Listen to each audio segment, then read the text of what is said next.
사람 머리에 대해서 한번 잠깐 묵상해 보겠습니다. 사람 머리에는 오감 중에서 4개의 기능을 수행하는 그런 기관들이 아주 사람 머리에 다 몰려 있습니다. 눈, 시각이지요. 귀, 청각, 그리고 코, 후각, 그리고 입은 미각. 오감이라고 할 때 여기에서 한 가지를 더하면 촉각을 말합니다. 그런데 사람 몸 중에서 이 얼굴도 상당히 예민한 촉각을 느끼는 그런 부분이 있지요. 그렇게 보면 사람 머리에는 오감이라고 하는 게 다 모여 있습니다. 그래서 이 머리는 참 소중하니까 우리가 살아가면서 머리를 놓고 끔찍한 얘기, 장난처럼 하는 건 절대로 안 됩니다. 예를 들어서 부인이 밖에 나가면서 여보 나 머리 좀 자르고 올게, 그런 얘기를 하시면 안 되고 머리카락 좀 자르고 올게, 머리카락 좀 다듬고 올게, 이렇게 얘기해도 돼도 이 머리 가지고 농담하는 거 아니에요? 머리카락만 자르시면 돼요. 근데 제가 퀴즈를 하나 내겠습니다.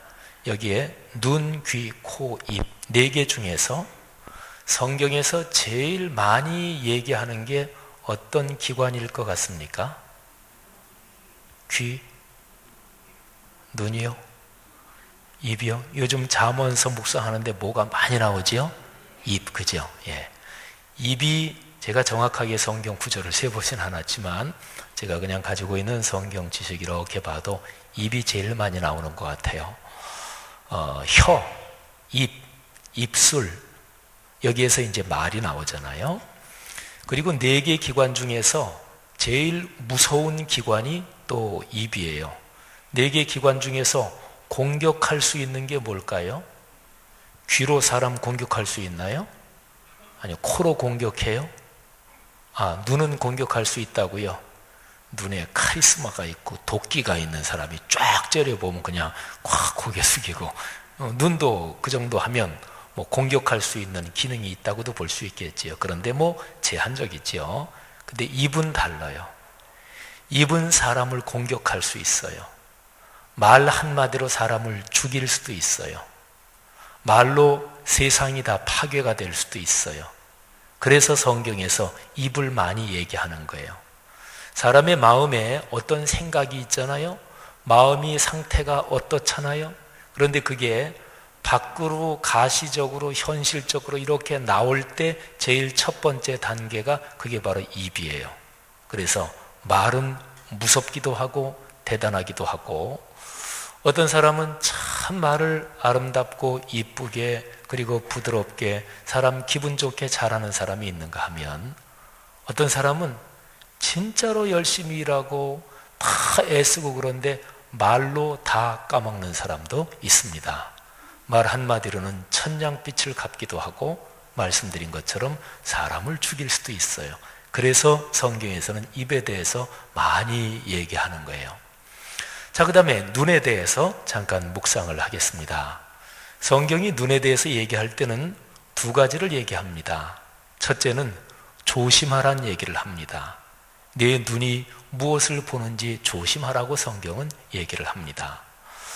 사람은 눈에 보이는 대로 사실은 뭐를 볼 수밖에 없어요. 걸어다니면서 길거리에 있으면 눈에 들어오잖아요.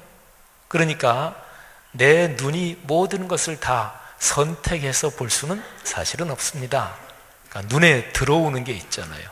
내가 원하지 않고 고르지 않고 뽑지 않았는데 자연히 내 눈에 들어오는 게 있단 말이에요.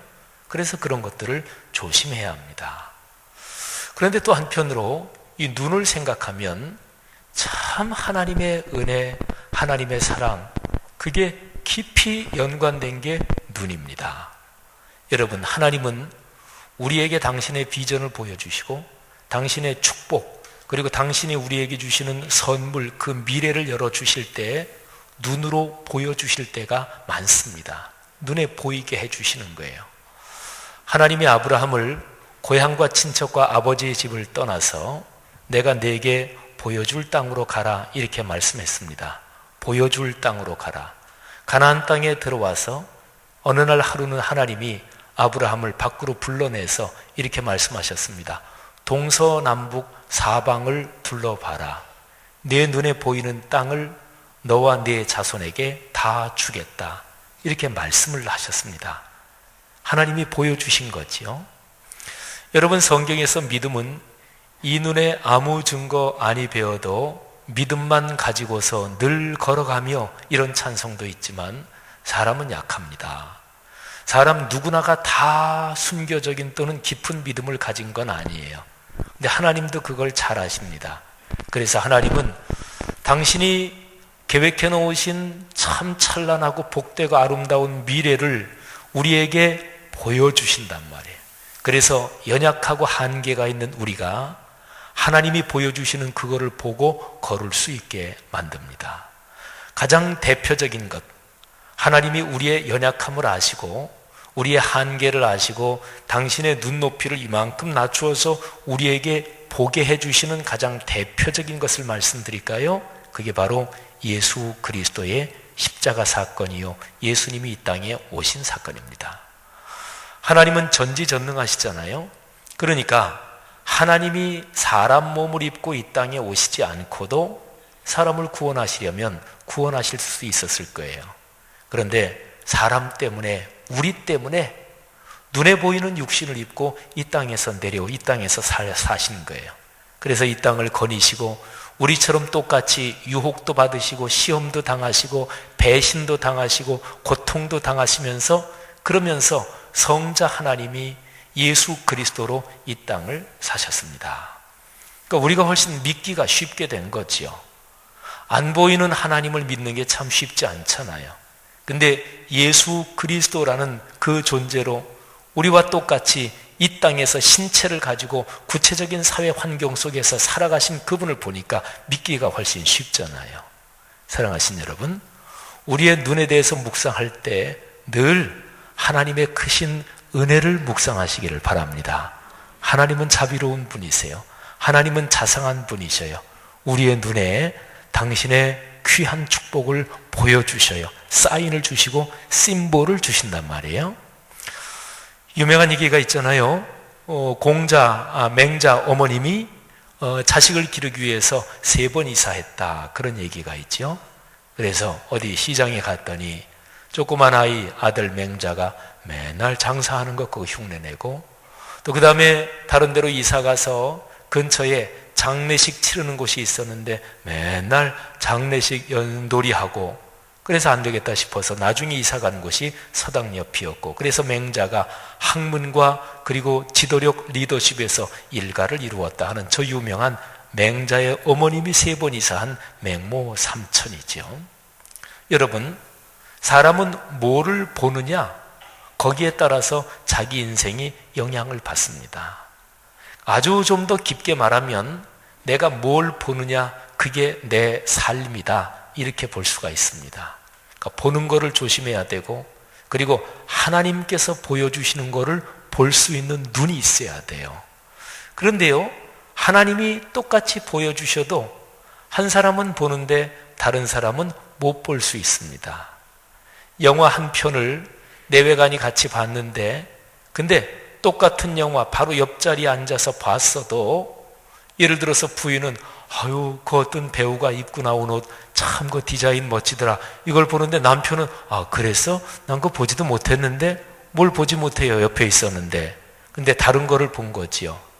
그러니까 똑같은 환경 속에서 똑같은 이 피사체, 대상체가 있어도 그거를 보는 것은 사람에 따라 틀립니다. 사랑하신 여러분, 하나님께서 우리에게 보여주시는 그거를 봐야 우리의 인생이 복될 수가 있습니다. 근데 하나님은 보여주기를 원하셔요. 우리가 당신의 자녀니까, 우리를 사랑하시니까. 그러니까 우리가 쓸데없는 것, 또는 우리를 절망하게 만드는 것, 우리를 주눅들게 만드는 것, 우리를 분노하고 싸나워지고 거칠게 만드는 것, 그런 거를 보기를 하나님은 원치 않으십니다. 청소년 문제에서 제일 중요한 게 청소년들이 좋은 거를 보게 하는 거예요. 음란물, 폭력물, 그리고 자극과 강도가 너무나 심한 거, 이런 거를 청소년 시절에 자꾸 보면서 자라면 그 인생이 그렇게 되고 성품이 그렇게 돼버려요.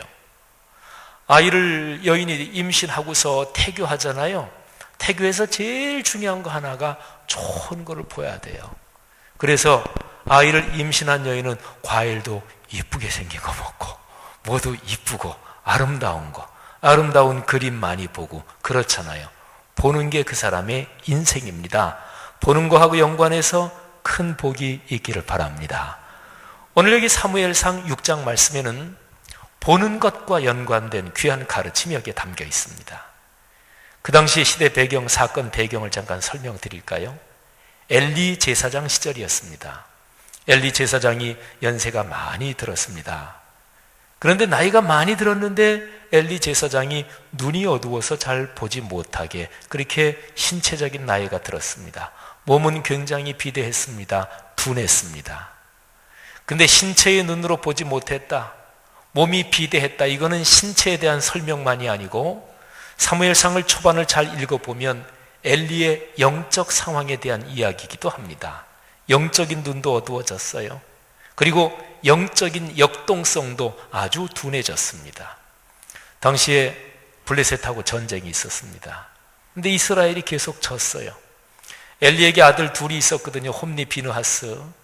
그 당시는 혈통적으로 제사장 직분을 이어받으니까 이 두 아들도 제사장이었습니다. 국가적인 전쟁이 벌어졌으니까 전쟁터에 두 아들도 지휘관으로 나갔는데 계속 지는 거예요. 그래서 안 되겠다, 하나님의 법궤, 언약궤를 메고 나가야 되겠다. 이들이 생각한 건 그런 거예요. 하나님의 언약궤니까 이 언약궤를 딱 메고 나가면 이게 무슨 부적처럼, 무슨 신비한 물건처럼 효력을 발휘해서 그래서 전쟁에 이길 거다, 이렇게 생각을 했던 거지요. 처음에는 블레셋 사람들도 그렇게 생각하고 떨었어요. 근데 그 전쟁에서도 이스라엘은 졌습니다. 그리고 하나님의 궤 언약궤는 뺏겼습니다. 엘리 제사장이 그 언약궤를 메고 난 전쟁이 어떻게 됐는가, 그걸 궁금해하면서 앉아 있었는데 사무엘상 4장 13절 그 내용을, 그 장면 한번 들어보십시오. 전령이 막 티끌을 뒤집어 쓰고 자기 옷을 찢고 달려옵니다. 그런데 그때 엘리가 길 옆 자기의 의자에 앉아 기다리고 있었어요. 그의 마음이 하나님의 궤로 말미암아 떨릴 즈음이라. 엘리의 마음이 하나님의 궤, 언약궤 메고 나간 그거를 생각하면서 마음이 막 떨렸습니다. 왜 떨렸을까요? 언약궤는 그냥 부적처럼 뭐 그런 역할을 하는 것이고, 그래서 아무나 언약궤 메고 나가기만 하면 이기는 것일까요? 엘리 제사장의 두 아들 홈니와 비느하스는 완전히 망난입니다. 제사장으로 말하면 자격조차 없을 정도로 망난인데, 그런 사람이 메고 나가도 언약궤만 메고 나갔다고 무조건 효력을 발휘하는 것일까요? 이스라엘 사람들은 그렇게 생각하고 메고 나갔지만 엘리는 알기는 알고 있었습니다. 저렇게 해서 되는 게 아닌데 하나님 앞에 불경을 저지르는 게 아닌가. 그것 때문에 언약궤를 생각하면서 마음이 막 떨리고 있었습니다. 그때 전령이 패전했다는 소식을 전합니다. 17절에 보니까 당신의 두 아들 홈니와 비느하스도 죽임을 당하였고 하나님의 궤는 빼앗겼나이다. 그리고 18절에 하나님의 궤를 말할 때, 뭐를 말할 때요?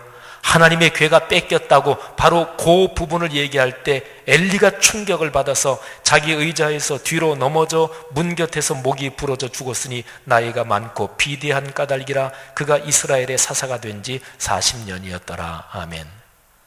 하나님의 지도자로 부름을 받아서 40년 동안 사역한 사역의 결과치고는 너무나 초라하고 너무나 안 됐잖아요.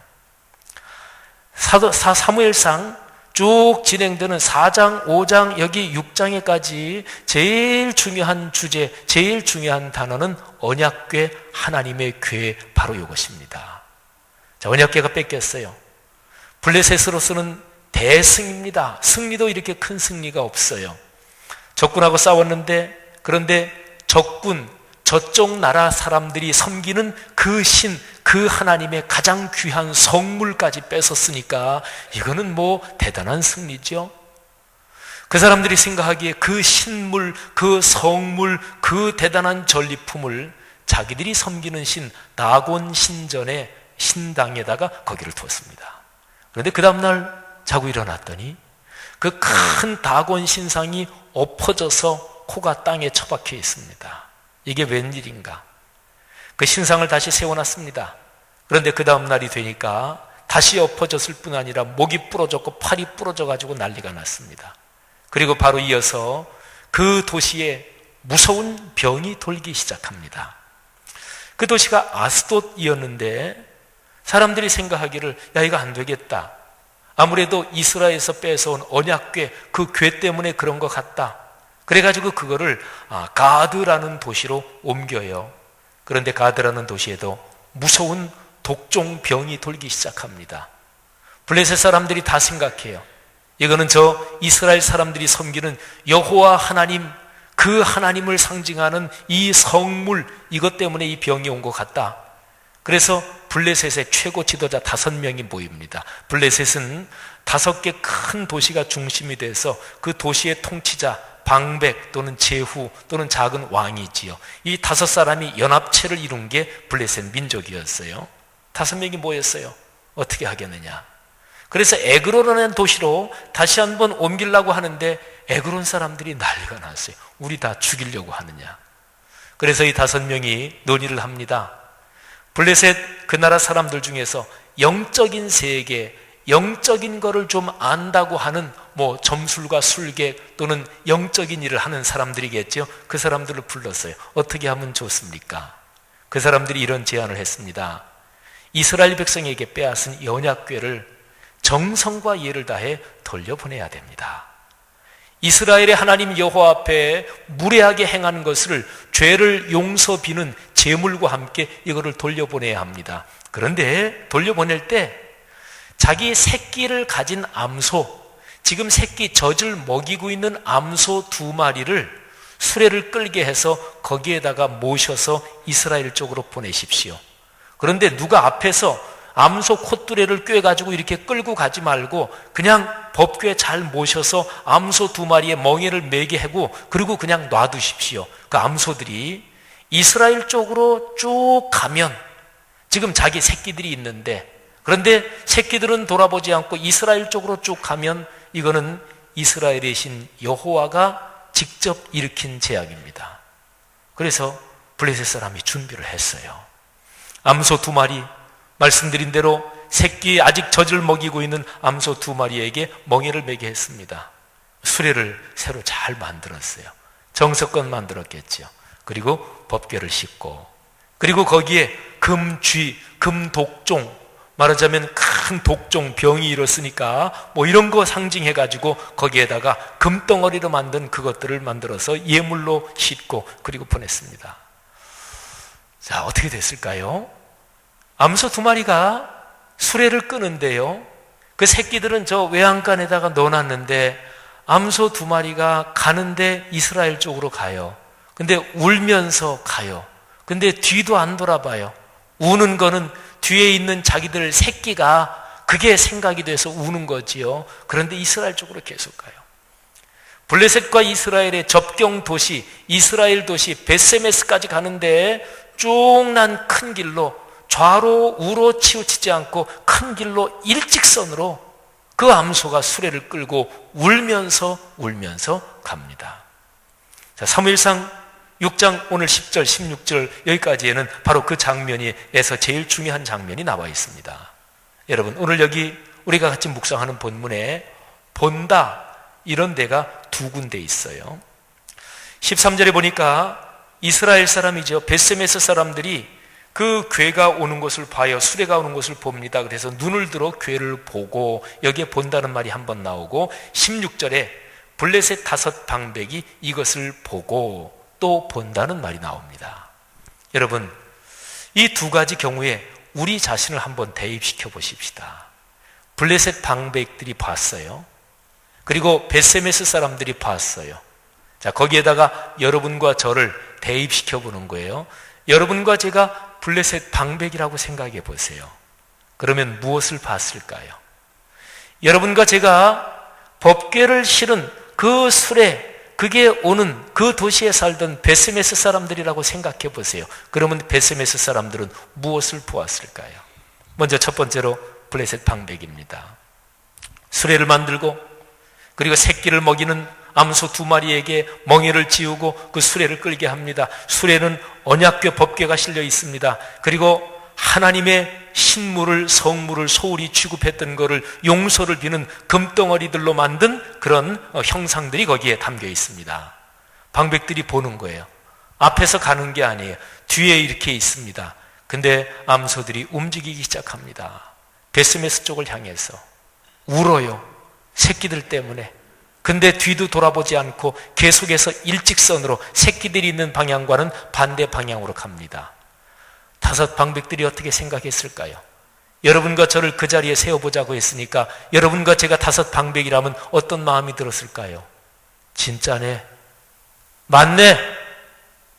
이스라엘이 섬기는 하나님 때문에 이 무서운 재앙이 임한 게 맞네. 섬뜩한 느낌, 머리끝이 쭈뼛이 쓰는 그런 느낌이 들지 않았을까요? 계속합니다. 근데 일직선으로 좌로 우로 빠지지 않고 직선으로 갑니다. 이 5 방백은 점점 더 두렵고 경외하는 마음이 들었을 것입니다. 베스메스까지 도착했어요. 베스메스 사람들이 수레가 온 것을 보고 그리고 수레는 패가지고 그 나무는 하나님 앞에 번제를 드리는 장작으로 삼고 그리고 암소는 잡아가지고 하나님 앞에 태워서 바치는 제물로 삼어요. 그래서 하나님 앞에 제사를 드립니다. 요즘 말로 말하면 예배지요. 블레셋의 5 방백들은 그 장면도 봤습니다. 사랑하신 여러분, 5 방백이 그리고 그 자리에 있었다고 상상하면 여러분과 제가 본 것은 무엇이었을까요? 그 언약궤, 법궤는 그거는 보통 물건이 아니다 하는 것을 분명히 깨닫게 하는 그런 장면들을 본 거지요. 암소들이 일직선으로 베스메스로 가는 것을 봤습니다. 그리고 언약궤를 다시 찾게 된 이스라엘 백성들이 그 언약궤를 소중하게 정성스럽게 모시면서 하나님 앞에 예배, 제사하는 장면을 봤어요. 언약궤는 아라비안 나이트에 나오는 램프나 무슨 신기한 요술 방맹이처럼 그렇게 내가 사용하고 내가 이용해 먹을 수 있는 그런 부적 같은 물건이 아니라 정성을 다해 그 앞에 엎드리고 하나님 앞에 예배하는 것과 연관된 것, 이것을 그 사람들은 본 거예요. 사랑하신 여러분, 법궤는 이스라엘 백성들이 메고 나갔을 때는 이스라엘 백성 생각대로 그렇게 작동하지 않았어요. 뺏기고 나서 그런 얘기하는 사람들도 있었을 거예요. 법궤 그거 아무것도 아니네. 그거 대단한 줄 알았더니 그냥 별거 아니네. 그냥 궤짝 안에 돌판 넣어놓은 거네. 이렇게 생각했을 것입니다. 그런데 법궤가 블레셋 사람의 수중에 떨어진 그날부터 법궤가 작동하기 시작했어요. 그러니까 법궤는 사람이 이용할 때 사람 때문에 작동되는 게 아니에요. 그 스스로 작동하는 거예요. 법궤는 하나님의 임재와 현존의 상징이지요. 법궤가 그 하나가 블레셋 전체를 굴복시킨 거예요. 사랑하신 여러분, 하나님과 연관된 모든 일에서 하나님을, 예배를 또는 이런저런 거를 내가 주인이 되고 그것들이 부속물처럼 돼서 내가 이용해 먹으려고 하는 것은 신앙이 아닙니다. 하나님 앞에 엎드려야 되는 거예요. 하나님을 예배해야 되는 거예요. 하나님과 연관된 모든 일에서 이런 경건한 마음이 우리의 삶에 깊이 자리 잡기를 바랍니다.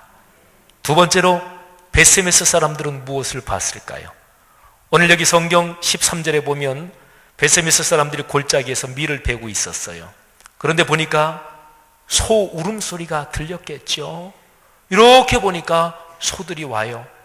수레를 끌고 오는데 근데 가만히 보니까 수레 안에 뺏겼던 언약궤가 담겨 있는 거예요. 근데 13절을 정확히 보세요. 골짜기에서 밀을 베다가 눈을 들어 무엇을 봤다 그랬냐면 궤를 보고, 소도 보였겠지요. 수레도 보였겠지요. 그리고 수레에 담겨진 금으로 만든, 황금으로 만든 그것들도 보였을 거 아니겠어요? 근데 오늘 여기 성경 말씀은 하나님의 언약궤를 보고 그랬습니다.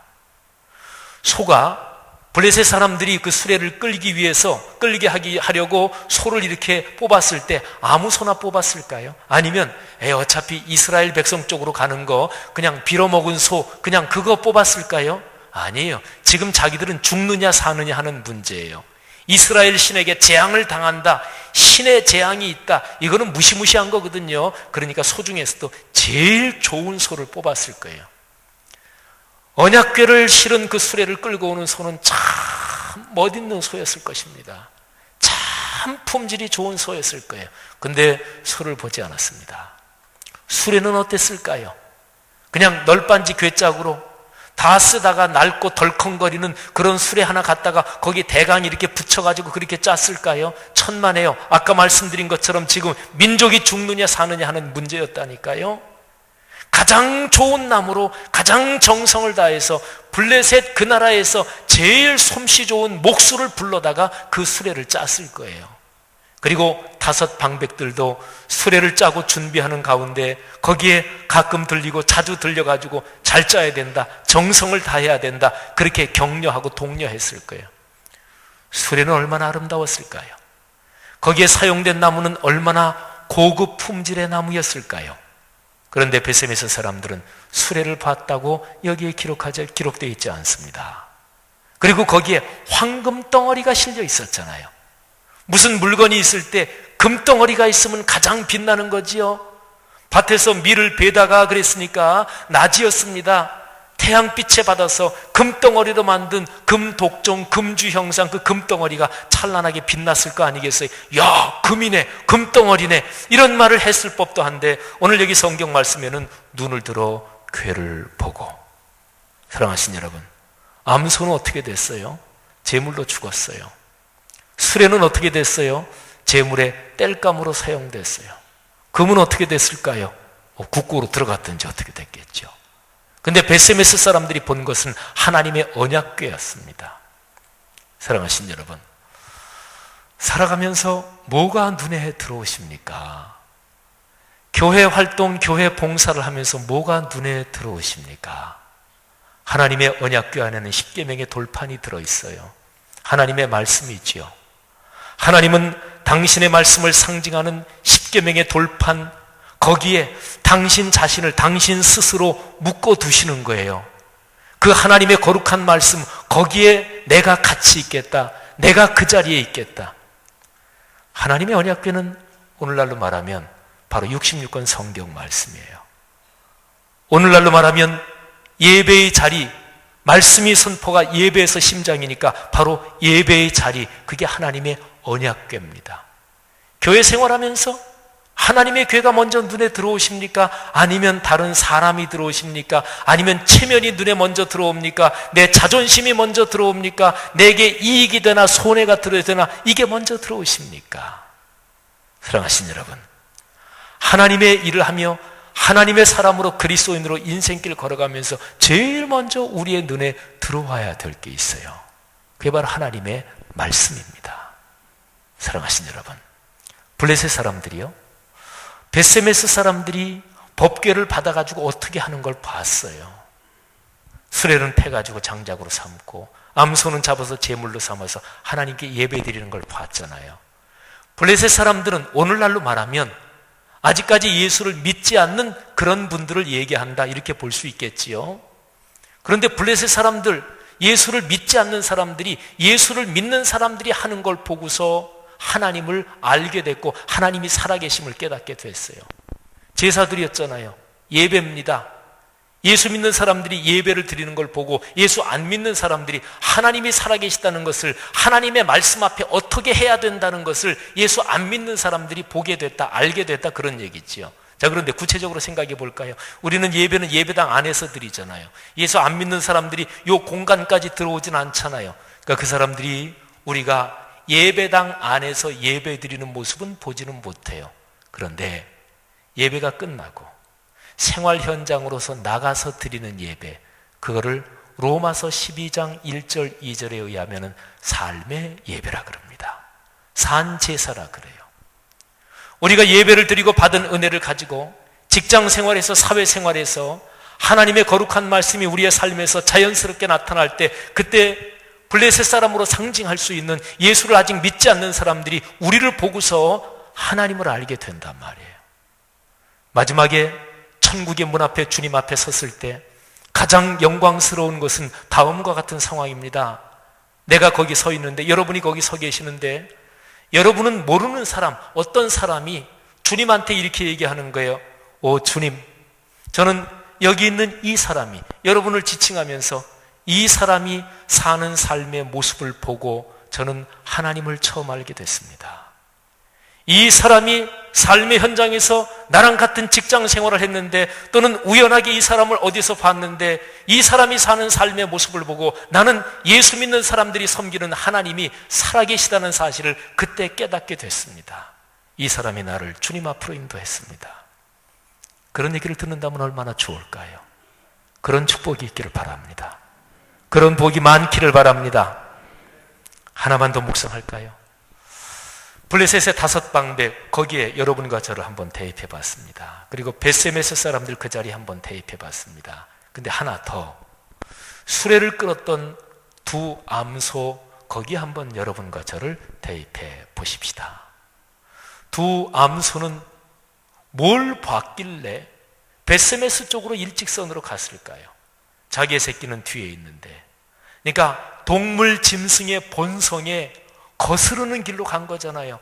동물의 본능에 의하면 뒤를 돌아다 봐야 돼요. 동물의 본성에 의하면 지금 누가 콧뚜레를 꿰 잡고 끌고 가는 게 아니니까 글로 가는 게 아니라 방향을 바꾸어 가야 돼요. 그런데 벳세메스로 가는 암소들은 그냥 일직선으로 갔어요. 눈에 뭐가 보였을까요?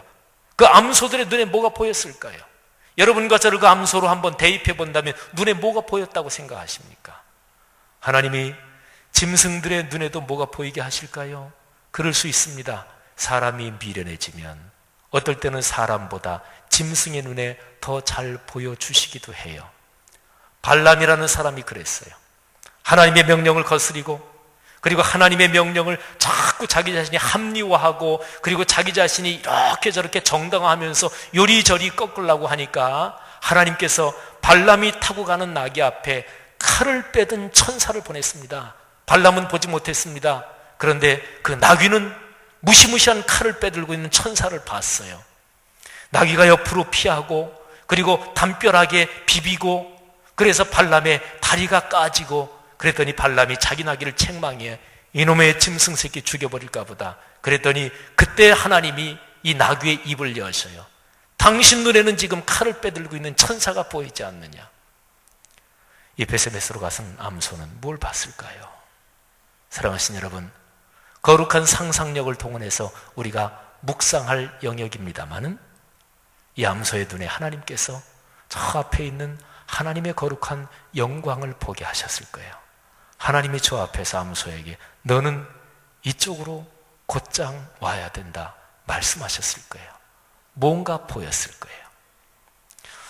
참으로 고전적인 영화, 감동적인 영화지요. 특히 우리 그리스도인에게는 코바디스라는 영화에 보면 맨 마지막에 베드로가 로마를 빠져나가는 장면이 나옵니다. 주후 63년 로마시에서 무서운 화재가 일어나고 네로 황제가 그 책임을 기독교인에게 뒤집어 씌우고 수많은 기독교인이 순교를 당합니다. 그런데 성도들이 얘기해요. 베드로 사도님, 당신은 순교하시면 안 됩니다. 당신은 살아남으셔야 됩니다. 그래야 하나님의 복음이 전해질 수 있습니다. 베드로도 순교의 자리에 가기를 원했습니다. 그러나 성도들의 간곡한 만류, 그리고 자기도 그게 하나님의 뜻이라고 생각하고, 그리고 로마를 빠져나갑니다. 그 영화의 장면에 보면 아피아 가도를 빠져나가는데 좌우에 높은 나무가 있고 새벽쯤입니다. 아침 일찍 시간에 빠져나갑니다. 옆에 자기의 조그만 소년 몸종 하나를 데리고 빠져나가는데, 그런데 베드로의 눈에 환상이 보였습니다. 베드로가 뭘 봤어요? 보니까 예수님이에요. 예수님이 로마로 가시는 거예요. 베드로가 묻습니다. 주여, 어디로 가십니까? 라틴어 표현으로 쿠오바디스 도미네. 그때 주께서 말씀하십니다. 내가 지기 싫어서 버린 십자가 내가 지려고 로마로 간다. 베드로는 거기에서 무릎을 꿇습니다. 그리고 가던 길을 돌이켜서 다시 로마로 들어갑니다. 그래서 우리가 보통 보는 십자가, 그거를 거꾸로 180도 뒤집힌 그런 십자가에 달리죠. 그래서 그 십자가를 베드로 십자가라 그래요. 사랑하신 여러분, 베드로는 주님의 거룩한 영광 예수 그리스도의 십자가를 다시 보게 됐습니다. 우리의 눈에는 무엇이 보이는 것일까요? 오늘날 그리스도인은 눈에 무엇을 보며 그리고 무엇을 바라며 무엇을 원하며 사는 것일까요? 사랑하신 여러분, 오늘 이 말씀에서 하나님께서 우리에게 그리고 한국 교회에게 말씀하시지 않습니까? 하나님의 교회를 봐야 된다고, 하나님의 말씀에 다시 한번 눈을 집중해야 된다고, 우리의 마음을 집중하고 거기에서 하나님이 열어주시는 하나님의 미래를 봐야 한다고 하나님께서 말씀하고 계시는 거예요. 성도 여러분들이요, 살아가시면서 하나님의 말씀 더 깊이 보고 싶습니다. 말씀이 열어주는 세계를 제가 보기를 원합니다. 우리 내외, 내 자녀들, 그리고 내 가정, 가문에 걸어갈 그 미래의 길에서 하나님의 말씀이 보여주는 길, 하나님의 말씀이 열어주는 미래, 하나님의 말씀과 연관된 복, 하나님 그걸 내가 보기를 원합니다. 그런 간절한 심정이 있기를 바랍니다. 간절해야 보여요. 관심 없으면 하나님이 보여주시는데도 못 봅니다. 같이 있는 사람들 다 보는데 그 사람 혼자만 못 볼 수도 있습니다. 사랑하신 여러분, 나를 사랑하는 자가 나의 사랑을 받을 것이요, 나를 간절히 찾는 자가 나를 만나리라 하나님께서 잠언에서 말씀하십니다. 하나님께서 우리에게 그런 소원을 주기를 원합니다. 주여 보게 하소서. 주여 거룩한 비전과 영적인 가르침 보게 하시고 듣게 하시고 살게 하옵소서.